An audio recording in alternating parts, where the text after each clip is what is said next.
Hello, everyone. Welcome to this episode of Becoming the 1% podcast. My guest today is Joe Desena. He is the founder and CEO of Spartan Race. Such a cool episode. We talk about how he survived through the tough times with Spartan, how he started it, why he started it, what it is that health and fitness means for him, for the community he's building, and what it should mean for you. Enjoy the episode.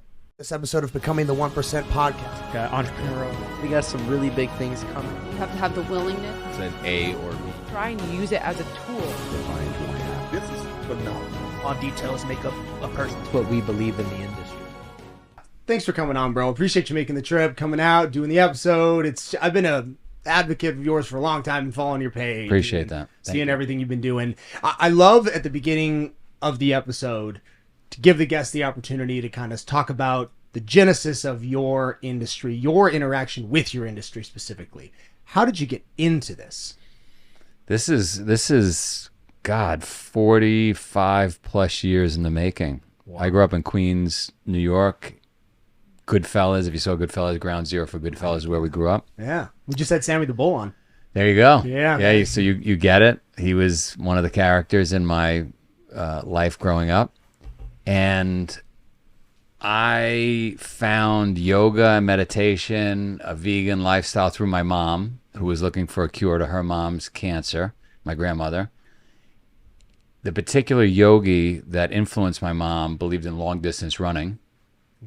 Started a race called the Transcendence Run, which still exists today. It's a 3,100 mile race around a 1 mile loop in Queens, New York. About 8 people attempt to do it each year.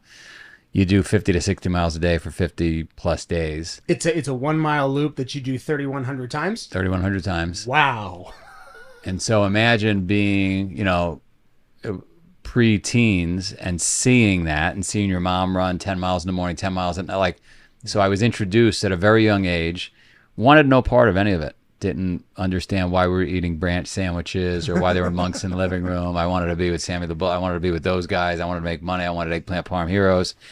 And later in life, as most of us do, I found myself not feeling optimal and just decided to seek a new way. Around what age? 30s, low 30s. It's right around when it starts to happen. Right around the time it starts to happen. And I started to get healthy. And I started to run stairs, and I started to do yoga, and I started to eat well, and raw fruits and vegetables, met Dr. Fred Bishi, and I just went, anything I do all in. I went crazy. And so Same here. The frame of reference I had was that 3,100 mile race. So the races I sought were crazy events. I competed. I had a blast. I felt alive.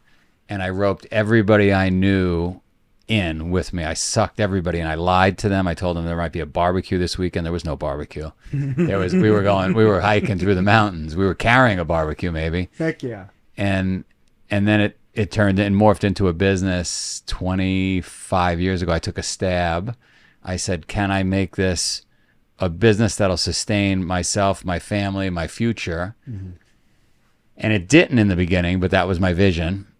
And I eventually got it to work after 15 years of trying to make it work. Wow.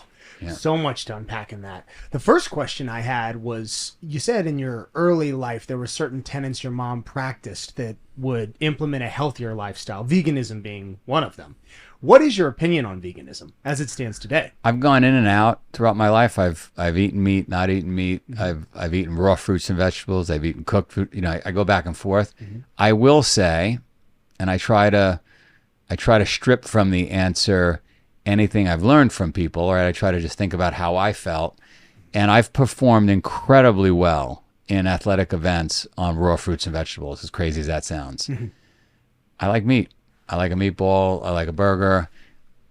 But I performed really, really well on raw fruits and veggies. Have you ever tried carnivore? The raw meat and almost no fruits or vegetables? You know what's crazy is I don't like the taste of coffee. I don't like the taste of alcohol. And I don't like too much meat. If I'm eating meat, it has nothing to do with my mom or my beliefs or how I felt. I just don't like a lot of meat. And so then I say to myself, whether true or not, I have no idea, just applies to me. Maybe some of us grew up in places over 10,000 years, 100,000 years where we didn't eat a lot of meat. Maybe others ate a lot of meat. Yeah. For whatever reason, I don't like a lot of meat. There are times when I sit down and I'm like, I want 2 burgers, no buns, and lettuce. And I feel great, and that's what I want. There are other times where I want a salad for 16 days in a row. Like, I don't know. I just follow what I want. Yeah.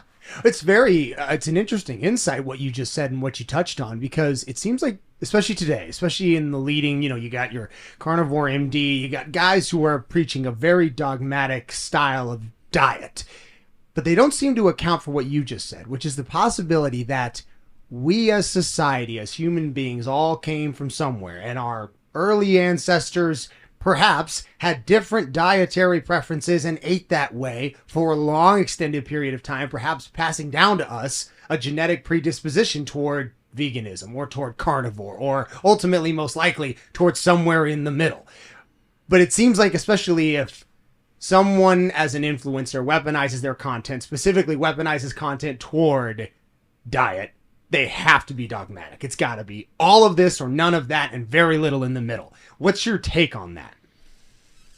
If it works, if it works for the individual, then go with it. Again, my knowledge from my mom, from Dr. Campbell, from Dr. Bishi would be to sit here and say, you got to eat raw fruits and veggies, even though I eat some meat.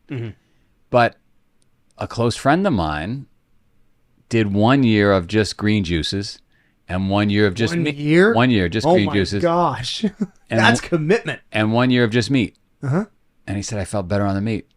And that blew my mind, because that was contrary to what I learned. Yeah. And so then I land exactly where you just said, which was, you got to really pay attention to how you feel, because I suspect, I mean, I don't even suspect, you and I both sitting here know that we are predisposed to live a certain way based on our ancestors. And not everybody grew up in the same place. I would imagine if you and I were descendants of Eskimos, and for 50 or 100, 200 generations, all we ate was a certain kind of fish, we probably do well on that fish, because...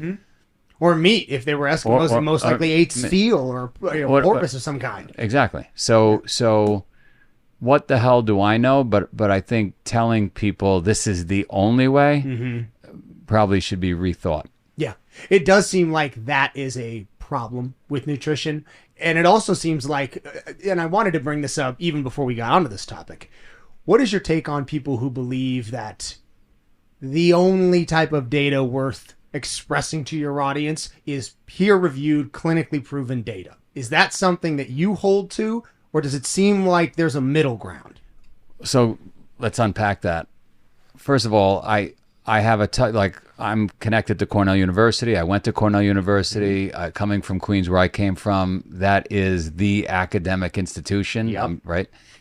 And I sat with a nutritionist there, and he gave me incredible information, and I had him on the podcast. And then 3 years later, found out that some of his data was wrong, and he got in trouble and had to leave the school. So I have no idea. I have no idea of what we read, what we see, even when it's pure. Like, I don't know how accurate it is. If that instance had occurred, I know maybe it's the best we have. Look, sorry I'm answering the question so messy, but if you and I were sitting, rather than at this podcast table, a boardroom, and we were really good guys, like I think we are now. We have the intention of transforming people in a positive way. And we were running a food company, and we were public. We would have pressure to reduce costs and increase revenues. And even the most altruistic guys, you and I, and we're morally sound, before you know it, we're cutting a little corner on the ingredients because the board is putting pressure on us, and we're going to lose our job, and our stock's going to go down. And it happens to the best humans. So, and then maybe we're funding I'm not picking on Cornell or Harvard or anything, but maybe we're funding a study, and we're like, so you really have to just have one eye open. There are extrinsic pressures coming onto the people who are leading, especially academic nutrition or academic health and medicine in any department, that oftentimes I think as the consumer, we don't really factor in. Maybe they're making suggestions that aren't the absolute best suggestion for the health of their audience, but are slightly influenced by those extrinsic factors you just mentioned. You and I know that if we wanted to, we could find the data. We can create an incredible story that's very sound, that doing squats, I'm making this up, and drinking water at 5 a.m. is the ideal way to work out. Yep. And if we want the data to show that kettlebells at midnight, like, we could make it work. I know some very smart people that earn a lot of money, really smart people, and they could package the data and the reviews however you want. Yeah. So pay attention. I try to use some common sense with all this. I know one thing's for sure: the hard way is the right way. Mm-hmm. And you want to keep yourself clean and probably not eat poison. Yeah. And There are certainly general guidelines that I think any cognitive thinking health professional would agree on. Processed foods, fast food. There are certain low-hanging fruit items that everybody across the board should agree, well, we probably shouldn't be putting that into our bodies. Speaking and transitioning rather seamlessly to this topic, the issue of obesity... Wait, let me interrupt. Yes. One thing on that is always chase the money. You can't make a lot of money selling celery. You can't make a lot of money, maybe Liquid Death can, selling water. Yeah. But you can make a lot of money once it becomes quote unquote proprietary, and it's packaged and it's in a box and it's done a certain way. And so again, even the most altruistic, the nicest people, it's hard to make a living if you don't package it in some way and have a proprietary formula. So Chase the money. chase the money. And that seems, even just that sentence, seems to sort of take, at least in my mind, it takes things into sort of a darker direction. I mean, because if you really do follow, if that is your goal as a corporation or even a smaller business venture with your packaged proprietary product, is, hey, we're chasing the money. Seems like that's going to be done at the expense of, sometimes, at the expense of the health of the audience. I have a farm up in Vermont, and my goal was to have a rotational farm, organic farm, free range. It's very fucking hard to do. I bet. It's hard. And you can't make a lot of money doing it. Yeah. And it's hard to sustain itself. And it's a lot easier to be a giant factory farm. And so that's why we have giant factory farms. Yeah. Why is it so much harder to provide it the truly organic way? Why is that not a feasible business model? It might be feasible for some, but I couldn't make it work. You've gotta have enough labor to. I mean, there's a reason. It's going to sound terrible. It's probably not politically correct, but there's a reason why there was slavery, right? It's very hard to run a farm without big industrial equipment, without scale, without customers that are paying you. Like, it just doesn't work. It's true, because slavery predated the Industrial Revolution. They did not have massive machines that could harvest like we do today. It's a lot of work. I mean, you can't get people to come to an office today. You're going to get them to come to a farm and move the cattle around. Especially today. Today, the factory workers, the farmers, the laborers, the true laborers that are going to work with their hands, those jobs are evaporating. I think last time we had someone on and this topic came up, number one job occupation that college graduates say they want in 23 was to be an influencer. And that's gonna pan out for less than 1% of everybody who graduates from college. Well, what does that leave as far as things left on the meat of the bone for the rest of those people? There's no way you're gonna go from, hey, I want to be an influencer, to, okay, I'm gonna go work, I'm gonna go farm, I'm gonna go do something with my hands, something physical, electrician, trade jobs. What is your opinion on that topic for young people graduating, entering the job market? Do they take a trade skill job where they are going to be an actual laborer, or do they continue to, it seems like, and you are in a unique position because you've done both. You are an influencer, but you have done so much else before you were ever in this world. So please speak to that. My knee-jerk reaction when you ask the question is, why not do both? If you want to stand out and do something no one's doing, become an electrician, influencer. Become a plumber, influencer. Become a farmer, influencer. Then you stand out, because the old-time farmers that are getting it done and grinding, and electricians and plumbers, they don't know how to influence. But if you could marry those two, Yeah. you'll have more work than any electrician on the planet. Perfectly said. Could not have given a better answer myself. That's exactly the advice I give, is first of all, if you are somebody coming into the job market, I think you are foolish to discount social media entirely. That really can be your resume. Whatever it is you're doing, treat it like that. If you are going to go into a plumbing job and you are the first guy there, you're at the bottom of the totem pole, there is no law, unless your company prohibits it, saying you can't document your day-to-day tasks. You're cleaning toilets, make it into a funny TikTok in some way. Because as you grow and climb the ladder at your company or change companies, anything, your resume will follow you and can grow right along with you. 1,000%.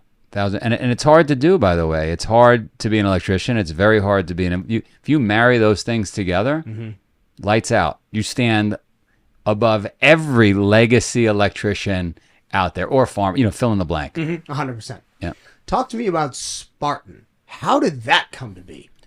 Well, so Mom introduces me to that crazy lifestyle with yogis and long distance running and becoming a vegan and meditating, all this crazy stuff. I'm pushing back. I want to be with Sammy. I want to be with the guys, right? I want to make money. Do you know Sammy? I don't know if I bumped into all those guys because I used to clean swimming pools. And so I cleaned for Little Vic, for John Gotti, for Joe. Like, I had 700 customers. They were all wise guys who are hanging around the hoop. That's awesome. And yeah. Gas pipe. I was outside his house, and it comes out many years later that he was killing the architect inside while I was waiting. What? Crazy stories from back in those days. I was just the pool guy. Of course, yeah. But, right? Yeah. I thought it was odd that they would give me things to put under the pool, but that's another story. Yeah, man. But yeah, you've got this background. You've got colorful characters around you, and a mom that's practicing basically Eastern meditation and health, which makes no sense at all to me. Fast forward, I'm on Wall Street. I'm killing it. I'm feeling great. I'm sitting at a desk like we're sitting here. I'm making money. I'm the big man on campus, but I don't feel well. I'm gaining weight. Doesn't feel as great as I thought it would feel. And so I stumble back onto what my mother was preaching. I start doing yoga, hot yoga. I start running stairs in the building. I run into people that are like you, that are training other people and covering men's health, super fit guys who wouldn't want to look like them. And before you know it, I was sucked into exactly what my mother was preaching. I chased that around the world for 5, 6, 7 years, did all kinds of races. And then I was in a race. I was paddling for about 24 hours and just had a lot of time to think. It was quiet, no earphones, no social media, just paddling, trying to get to the next checkpoint. And I thought, I should turn this into a business. Can I inspire the rest of the world? Can I take 50,000 people that would climb Everest, that would paddle for 24, that would do these crazy things? I suspected that was the size of the market. Those 50,000 people, could they inspire the world to live the way we're supposed to live? And that was the impetus for that business 25 years ago. Wow. I called it Peak because I thought we're going to try to reach our optimal self, our peak. So I bought peak.com as a URL, and I started to dabble from 2000 to 2010, all different formats. My first race was 350 miles long. I put on with Richard Branson down in the British Virgin Islands. We lost a guy. We found him 8 days later with the Coast Guard. He had drifted for 8 days in a dinghy in the ocean. Is he dead? Alive. Wow. Landed in Little Tobago. That sounds terrifying. Crazy story. And anybody with their head screwed on straight would have not put on a second race, but I'm a glutton for punishment, so I kept putting on events. In 2010, post the economic crisis, you remember the financial crisis. Yep. I decided to change the name from Peak to Spartan. Decided to change the format, shorter distance, 3 miles, 8 miles, 13 miles. Was this influenced by the film? A little bit by the film. We laid out, I really should have packed it in. I lost money from 2000 to 2009. Couldn't make it work, couldn't get enough participation, couldn't get sponsors. Financial crisis hits. I'm done. I'm not going to do it anymore. It's irresponsible. I have a family now, the farm, trying to make the farm work. And my cousin lays out a bunch of possible names and formats. One more stab. I'm gonna invest $50,000. If the $50,000 doesn't work, I'm done. Yeah. And the name that jumped off the page was Spartan, probably because of the film. Who knows? It was a fad, a very trendy thing. It was a trendy thing at the time. The ethos was exactly what I believed in. That's the kind of life I wanted to live, a Spartan lifestyle, not a superficial lifestyle. And boom, Spartan was born. First race, 700 people show up, which was like more people than I had the entire decade before, cumulatively. And then it grew and it grew and it grew. This thing called Tough Mudder shows up on the scene, and they're a competitor of ours, and that forces me to be even more maniacal to win the battle against this competitor. Yeah. And so I'm racing as fast as I can around the world. I'm dragging my family. We moved to Japan. We moved to Singapore. We moved to China. We moved to Vancouver, all in an effort to plant Spartan flags before Tough Mudder plants Tough Mudder flags. Lost money the entire way. 2015, it starts to turn. Now I'm 15 years in. Starts to turn, starts to make money. By 2019, we're on top of the world. Got 1.5 million people registering for this thing. We're beating Tough Mudder. Wow. We're beating Tough Mudder so badly that it comes for sale. We buy Tough Mudder, 2019, and then the pandemic hits. And the pandemic was, I don't know what the equivalent would be in your world here where you train people, but it would be like you had one of your clients come in for a workout and they died. I mean, God forbid. I mean, that was what. So it hit you in a very negative way because it was a large gathering. I can only assume you were not considered an essential business. We were not essential. I had 300 events planned. Which is bullshit, but we could talk about that in a second. Well, you and I know it was more essential than most businesses. Than almost any business. Yeah. You're outside, in nature. Certainly more essential than alcohol and, like, are you kidding me? You're in the sun, you're exercising, you're running, you have community. You're outside, bro. Any business outside. Golf was considered, like they got golf courses to open. At least in Arizona they did. Not me. They shut me down in 45 countries. 300 events were shut down. Oh my God. I had already sold close to 500,000 tickets that I couldn't deliver on because I was shut down. The 500,000 people that bought tickets wanted to kill me. They were basically, looking to put me on a stake. I did the right thing, and I said, look, to all of you who bought a ticket, I'll give you 2 tickets when the world opens up in 2 or 3 weeks, or we're not going to be shut that long. For me, I was shut for almost 2 years. Whoa. When I got stood back up, and there were many false starts along the way, like, oh, yeah, no, you could come. You could put on a race in this location. We would organize it. 6,000, 7,000 people would buy their plane tickets. They'd be excited. The world is opening back up. And then Fauci would fart, and then the night before I'd get shut down, everybody had lost confidence in me and our business. And so, all said and done, we lost about $100 million when this was done, which we didn't have because I never made that much. In the 25 years I did it, like we didn't have that kind of money. Wow. So, yeah, you're right. That's a catastrophe. It was a catastrophe. So, and yet you still pulled through.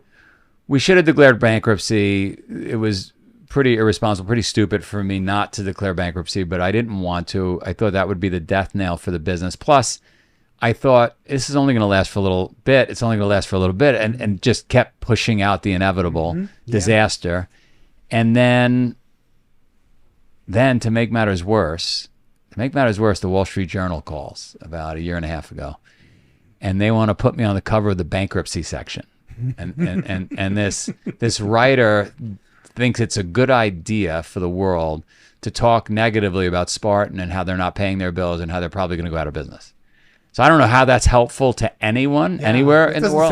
That sounds horrible. I've changed 10 million lives by this point, so now we want to write this negative article, which is probably going to get people to not sign up for events, which would ultimately put us, it would be the final death knell. Yeah.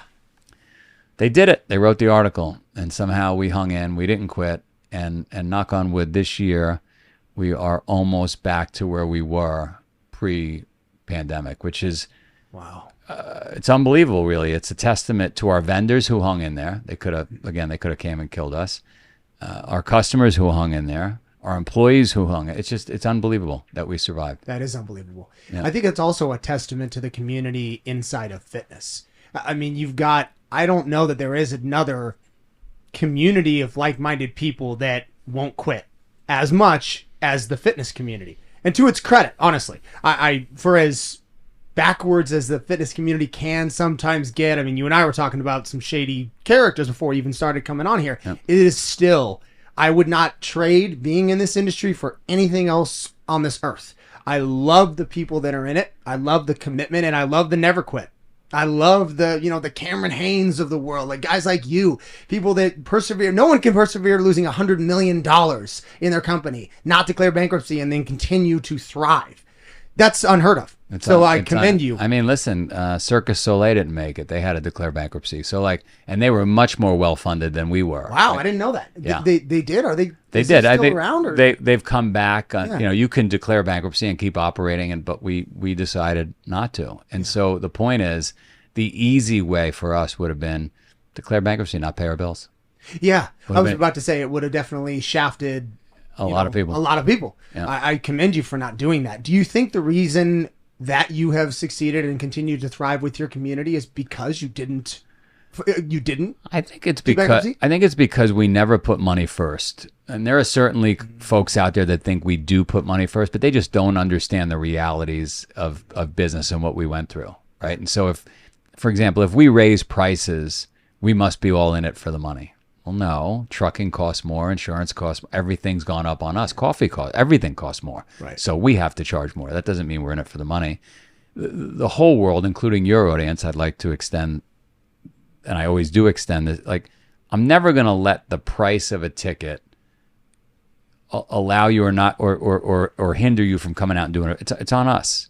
If you need this, there's no charge. Just email me, joe@spartan.com. I give away. Oh wow! I give away $5 million worth of tickets every year. There's no problem.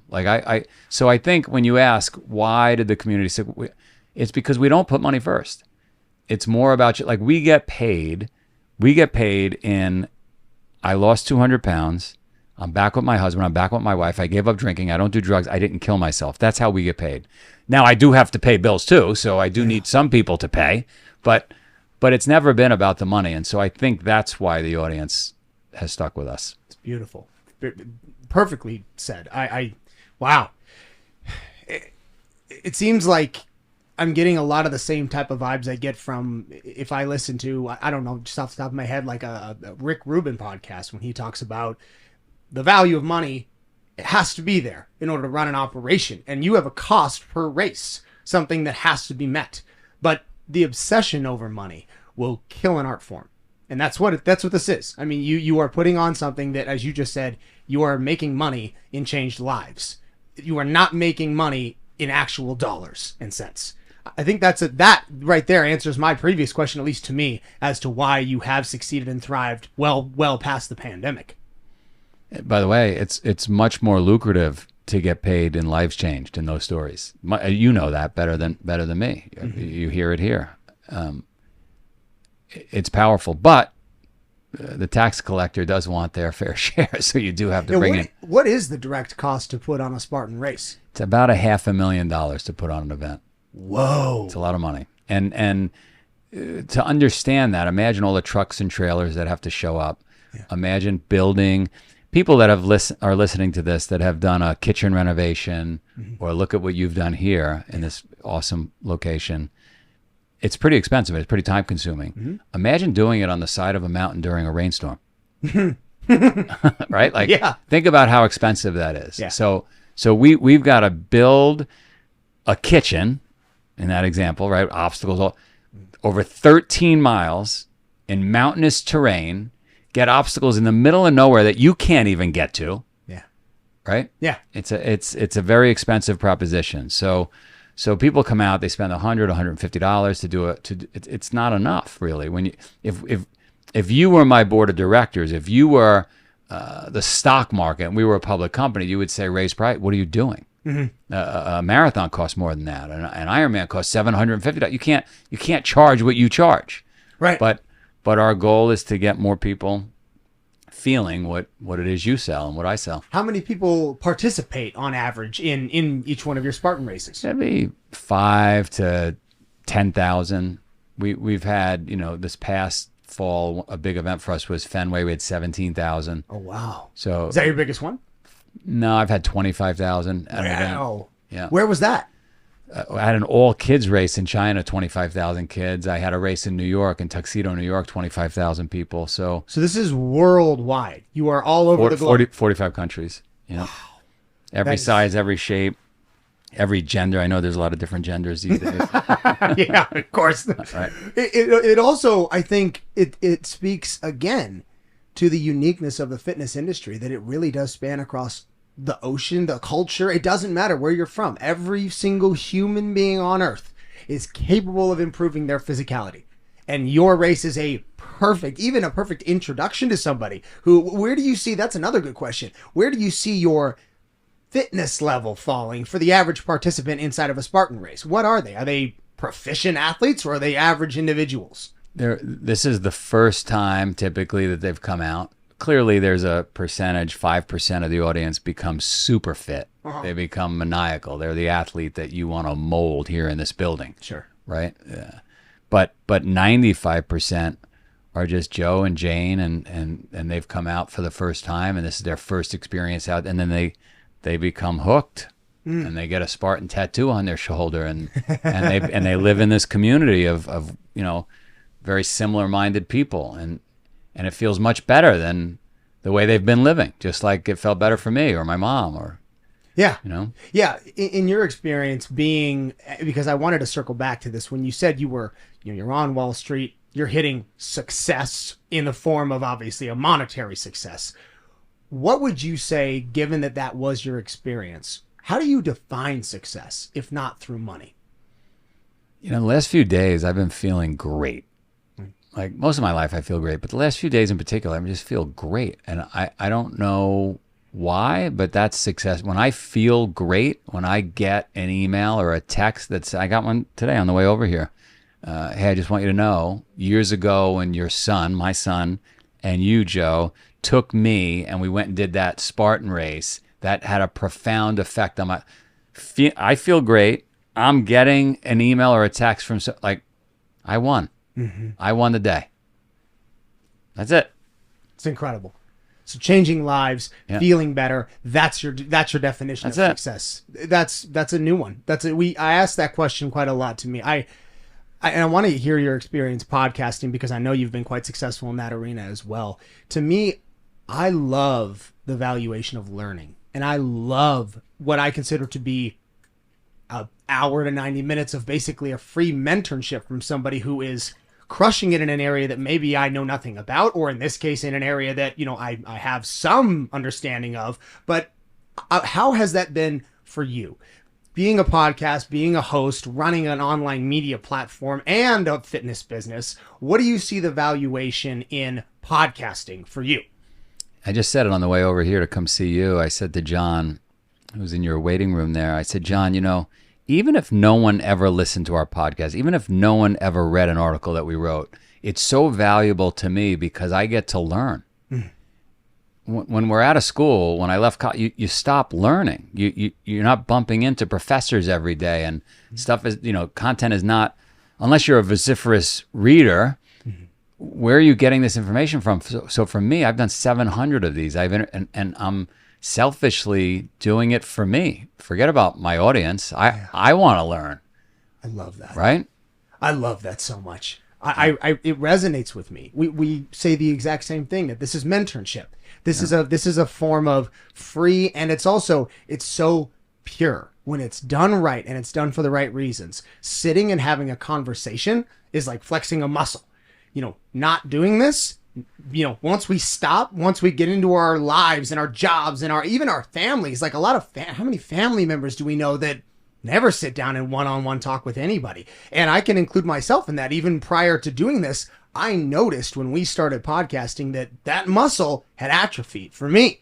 I had to really kind of, and we're 92, 93 episodes in on our end. So all of that time has helped me reestablish what conversation was meant to be. And again, to me, it's collaboration in its purest form. I learn from you. You get to, learn from me, if anything, and we get to exchange ideas in a free form dialogue. That 1,000%, you and I are aligned. And anybody hosting a podcast, I believe feels the same way. It's less about the business side of it and more about, oh my God, sometimes I wonder why I have to explain to my staff, the organization around the world that we run, why I feel a certain way or something I want done. And I'm like, oh, they're not doing what I do on the podcast every week. Mm-hmm. They're not talking to all these wonderful, smart people that have different perspectives. So I have the advantage of all this information. So I have to teach it. I can't just have them get it. Yeah. Yeah. Right. It also, I find that it makes you a significant better communicator. For me. Yeah, 1,000%. For me, I find that I can talk my way out of just about any situation, but the ability to stop and listen was always my weakness. Doing this teaches you and exposes you to whatever your weaknesses are in communication. 1,000%. Bro, this was awesome. I really do appreciate you coming on, doing this, sharing your thoughts, sharing what it is you've done, and what you've shared with the world is beautiful. What you've done has impacted thousands and thousands. 10 million. 10 million. Millions of people have done the Spartan Race and have their lives changed. Challenge for you. Yes, sir. Take any of our events, energize your entire community on us, no charge. Put it out to them. Tell them to come try a race. It's free. Send you an email. You gather, because of our relationship, you gather all the emails. I'll get you free codes. You could, by the way, you could tell people you own Spartan. I don't care. You could show up with a tent. You could promote your own stuff. I just want good people coming out experiencing this. Absolutely. Challenge accepted. I'm there for you, man. You tell me when the next one is, and we'll make it happen on our end. We've been talking about doing this even independent of this episode coming out. This is so cool. I love the community aspect. Obviously, I love the physicality, and I love the energy of the way you've branded everything that you're doing. Thank you, sir. Yes. All right. So we'll cut it right there, buddy.